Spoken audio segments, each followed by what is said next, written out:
часовника не спи. Тялото ми почва бавно по земята да пози. Очите ми горещи са като летни дни.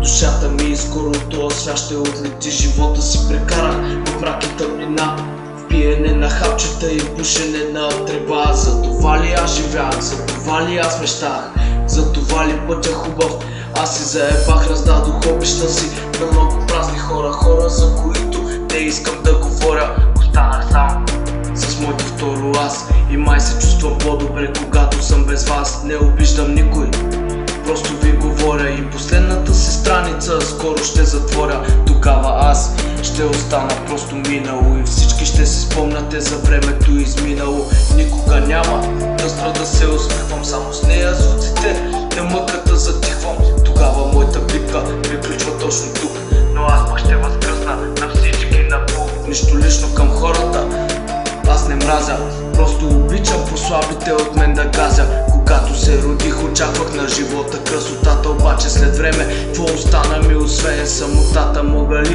да очаквам от някой доброта, когато всички хора имат само тъмнина? Знам какво е битката, знам и какво е да загубя, но не знам като заспа дали ще се събудя. Какво е щастие, какво е обич, кой да питам? Като никой не знае на тея чувства същността, може да загубя, но губя само себе си. Аз се борих, а ти седя. Сега добре ли си? Моята игра вече е към своя край.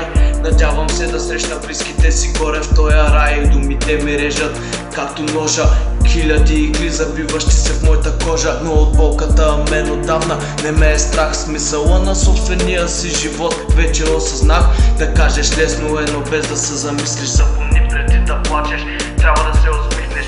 Виждаш падаща звезда, какво си пожелал? Когато аз летях ти още не беше ебал. Затова след мен си ти на опашката. Чакай своя ред, успех в живота, пожелавам ти късмет. Аз научих грешките си и вече съм свободен. Не знам какво мога, но знам на какво съм способен. Затварям си очите, мислите остават в мен. Казвам с Богом на всички, това е прощалният ми ден.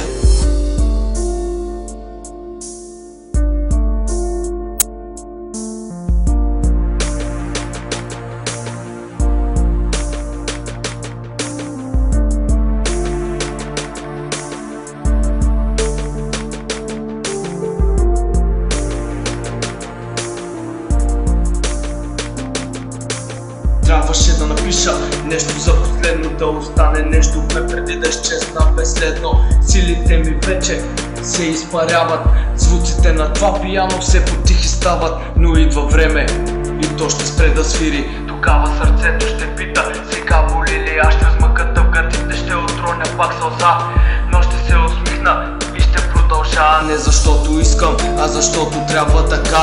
Изкрилете ангелски аз ще отлетя, ще бъда заровен, но ще се отровя, ще бъда преказен, но ще продължа да ходя и накрая ще легна и просто ще заспа. И оттам каквото стане дано посрещна утринта. И ден след ден борбата е да е красив живота. Никой не се стреми към мрака и към тъмнината. Затова човеко спри и помисли и промени живота си преди да отлети. Нямам право да изказвам финални думи тежки. Аз съм човек и аз направих много грешки, но аз не искам прошка и на никого не дължа. Каквото съм направил сам ще си го понеса. Времето ми свърши, благодаря ви от сърце. Ще ви чакам горе на безкрайното небе. Довиждане от мен, това бях аз. Давам думата на други, а сега съм пас.